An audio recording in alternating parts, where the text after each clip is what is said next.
बिस्मिल्लाहिर्रहमानिर्रहीम। तमाम देखने वाले स्टूडेंट्स को प्रोफेसर इकबाल हैदर भट्टी का सलाम। माय डियर स्टूडेंट्स, हम कैलकुलस विद एनालिटिक ज्योमेट्री का chapter number 4 techniques of integration discuss कर रहे हैं और उसकी एक्सरसाइज 4.2 को ख़त्म खलास करने की कोशिश कर रहे हैं।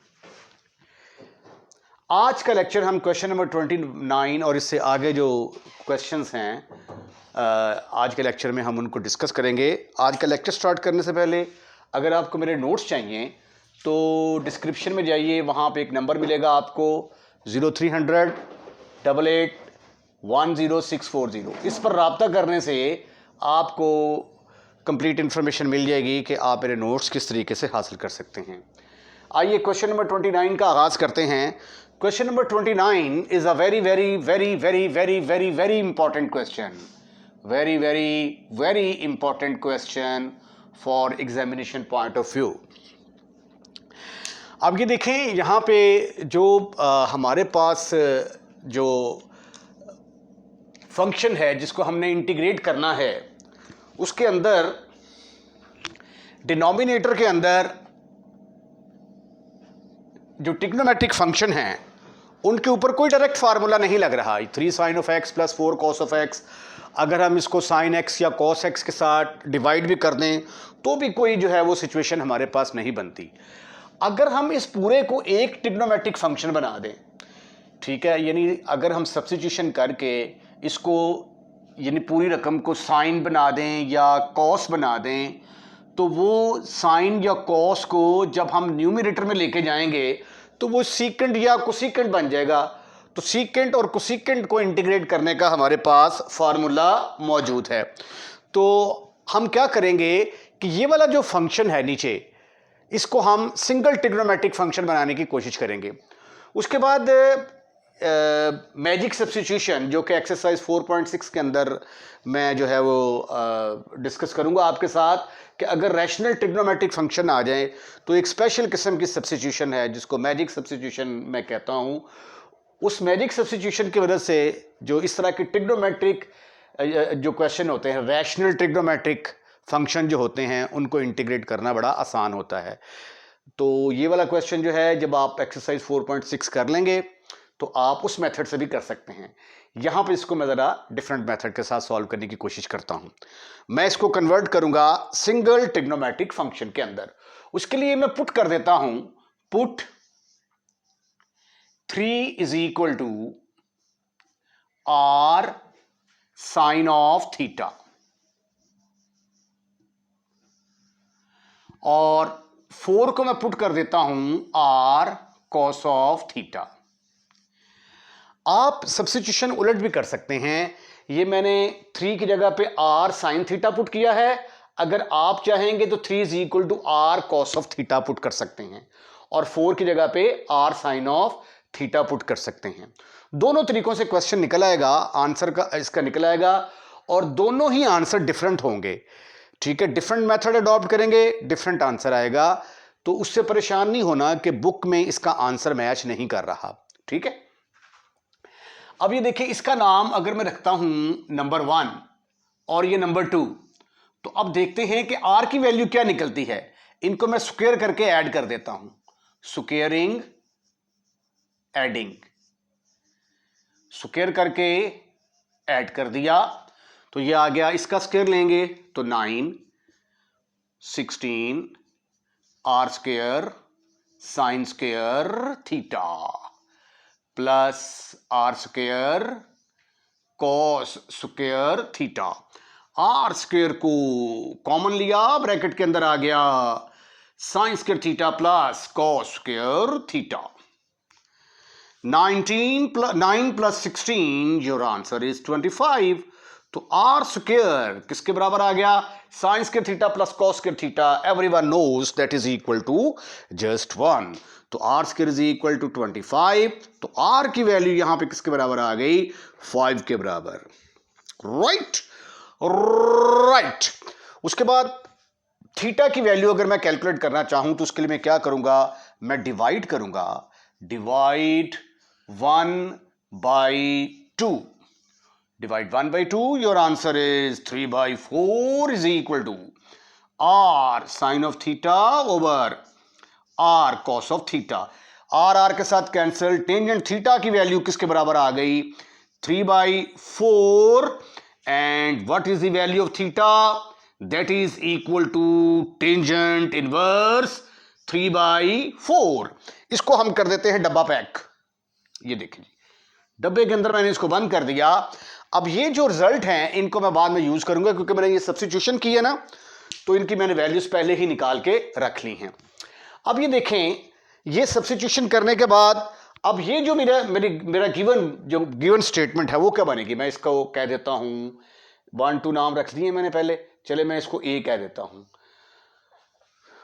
तो पुट 1 and 2 इन ए, यानी 1 और 2 दोनों को उठाकर ए के अंदर पुट कर देते हैं. पुट 1 and 2 इन ए. तो प्यारे खूबसूरत हैंडसम और स्मार्ट बच्चों, आई किसके बराबर आ गया?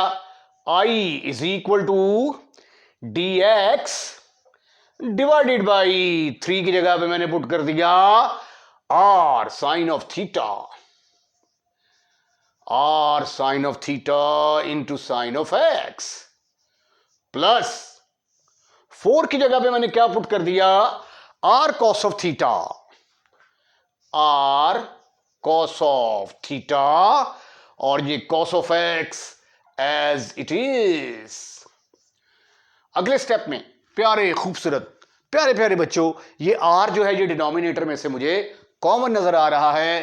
तो आइए r को जो है ये कॉमन लेते हैं. तो ब्रैकेट के अंदर क्या आ गया? ब्रैकेट के अंदर आ गया, मैं इसको पहले लिख लेता हूं. ये देखिए जरा, cos of x cos of theta. Bracket के अंदर आ गया cos of x cos of theta, और ये r जब बाहर जाएगा तो ब्रैकेट के अंदर क्या आएगा? Sine of x sine of theta. Sine of x sine of theta. अब ट्रिग्नोमेट्री का फार्मूला इस्तेमाल करते हैं. Time for the trigonometric formula. ये आप लोगों ने अच्छे तरीके से पढ़ा हुआ है. एज वी नो क्या जानते हैं आप? कि cos of alpha cos of beta plus sign of alpha sine of beta किसके बराबर होता है? ये तो बराबर होता है cos of alpha minus beta का फार्मूला है. ठीक है, तो अब इसकी गौर से शक्ल देखें. cos of alpha cos of beta sine of alpha sine of beta. तो ये किसके बराबर आ जाएगा? That will be equal to dx over r into cos of alpha minus beta का फार्मूला बनेगा. तो इसकी जगह पे हम लिख सकते हैं cos of x minus theta. अब ये cos जब ऊपर जाएगा तो ऊपर जाके ये बनेगा secant of x minus theta. अब सीकेंट का इंटेग्रल क्या है? सीकेंट का इंटेग्रल आप जानते हैं. ये देखिए फार्मूला लिखने लगा हूं मैं, जो मैं यूज करने लगा हूं. But secant theta D theta का फार्मूला है मेरे पास log of secant theta plus tangent theta. तो अब ये वाला फार्मूला मैं यहां पे यूज करूंगा, तो मेरे पास आ गया 1 over r log of secant of x minus theta plus tangent of x minus theta plus some constant. अब मैंने r और थीटा की वैल्यूज पहले ही कैलकुलेट करके रख ली हुई हैं. ये देखें, ये r मेरे पास किसके बराबर है? लुक एट दिस वन, वो तो 5 के बराबर है. और थीटा किसके बराबर है? Tangent inverse 3 by 4. But r किसके बराबर है? That is equal to 5. Theta किसके बराबर है? That is equal to tangent inverse of 3 by 4. ये सब्स्टिट्यूशन करेंगे तो आपके पास आया 1 by 5 log of secant of x minus tangent inverse 3 by 4 plus secant theta tangent theta tangent of x minus tangent inverse 3/4 plus some constant. तो ये था इसका solution. अगर आप सब्स्टिट्यूशन चेंज करते हैं, इस बात को जरा गौर से देखिएगा, अगर मैं 3 की जगह पे r cos थीटा और यहाँ पे साइन थीटा पुट करता हूँ, तो फिर जो फार्मूला यहाँ पे बनेगा, इधर आ जाएगा साइन, इधर आ जाएगा कॉस, इधर कॉस और साइन, तो वो sine of alpha plus beta का फार्मूला बनेगा। Sine of alpha plus beta जब ऊपर जाएगा तो वो कोसेकेंट अल्फा प्लस बीटा का फार्मूला बन जाएगा, और फिर फार्मूला कोसेकेंट थीटा का लगेगा, log of cosecant theta minus cotangent theta. तो वो फिर हमारा आंसर सीकेंट की फॉर्म में इस तरह नहीं आएगा, वो फिर हमारा आंसर कोसेकेंट की फॉर्म में आएगा, कोसेकेंट थीटा कोटेंजेंट थीटा। तो ये जो सेकंड सब्स्टिट्यूशन है उसके साथ आप खुद प्रैक्टिस कीजिएगा। अब सीकेंट एक्स का एक तो फार्मूला ये था, secant theta is equal to log of secant theta plus tangent theta. और जब मैंने क्वेश्चन नंबर 5 करवाया था एक्सरसाइज 4.2 का, तो वहाँ पे सीकेंट एक्स को मैंने इसके बराबर भी साबित किया था। पहले मैंने इसके बराबर साबित किया था, उसके बराबर log of tangent of π/4 plus x/2 की शक्ल में भी मैंने इसको लिखा था। तो अगर आप चाहें तो इसके बाद जो है ये एक मेथड तो ये आ गया, तो यहाँ से आगे आप जाके इसको चेंज कर सकते हैं। ये देखें, यहाँ से आप चेंज कर सकते हैं। अगर आप वो वाला फार्मूला अप्लाई करना चाहते हैं तो उस फार्मूले के तहत ये आ जाएगा 1/r log of tangent of π/4 plus x minus θ/2 plus some constant. तो अब एज यूजुअल क्या करेंगे, थीटा की वैल्यू पुट कर देंगे आप और r की वैल्यू पुट कर देंगे, तो आपका एक नया आंसर निकल आएगा। log of tangent of π/4 plus x minus tangent inverse 3/4 divided by 2 plus some constant. Question number 30 is also very very important for examination point of view. अब जो आपके पास गिवन फंक्शन है, आप देख सकते हैं कि यहाँ पे डायरेक्ट फार्मूला जो है वो लगाना मुमकिन नहीं है। तो लिहाजा हम क्या करेंगे, ये जो गिवन फंक्शन है इसकी कोई ऐसी शक्ल बना देंगे कि जिसके ऊपर हम इंटीग्रेशन का कोई ना कोई फार्मूला अप्लाई कर सकें। तो आइए करने की कोशिश करते हैं। पहले हम इसको साइन और कॉस में कन्वर्ट करते हैं। टेंजेंट एक्स को लिखा जा सकता है sign x over cos of x d x, और डिनोमिनेटर के अंदर क्या आएगा, डिनोमिनेटर के अंदर आ गया cos of x plus secant x को लिख सकते हैं आप 1/cos x। अब आप इसका ज़रा एलसीएम लें डिनोमिनेटर का, तो sine x over cos of x divided by, इसको इससे मल्टीप्लाई करेंगे cos square x plus 1/cos of x आ जाएगा। ये cos x के साथ खत्म, फिनिश, खल्लास। और आपके पास क्या आ गया, आपके पास आया sign x over 1 plus cos square x. अब इसकी कुछ शक्ल जो है वो वाज़ेह तौर पे नजर आना शुरू हो गई है, क्योंकि कॉस को जब डिफरेंशिएट करते हैं तो ऊपर इसका डेरिवेटिव मौजूद है। तो इसलिए हम क्या करेंगे, यहां पे सब्स्टिट्यूशन करते हैं। पुट कर दें आप, put cos of x is equal to t. Cos of x को जब मैंने टी पुट किया तो ये बन गया माइनस, इसका डिफरेंशियल लें, डिफरेंशियल लेंगे तो वो किसके बराबर आएगा, टेकिंग डिफरेंशियल, कॉस का डिफरेंशियल आएगा minus sine of x, minus sine of x d x, और टी का डिफरेंशियल क्या आएगा, डी टी। तो साइन एक्स डी एक्स की वैल्यू किसके बराबर आ गई, माइनस डी टी के बराबर आ गई। अब ये देखें ये किसके बराबर आ गया, फिर आई इज इक्वल टू, बस अब क्वेश्चन सॉल्व होने वाला है। आप देखेंगे कि बहुत सिंपल सी शक्ल इख्तियार कर गया। ये साइन एक्स डी एक्स की जगह पे क्या आएगा, minus D T over 1 plus sine x का, कॉस एक्स का नाम आपने क्या रखा है, टी, तो कॉस स्क्वायर एक्स किसके बराबर आ जाएगा, टी स्क्वायर के बराबर आ जाएगा। ठीक है, अब आप इसके ऊपर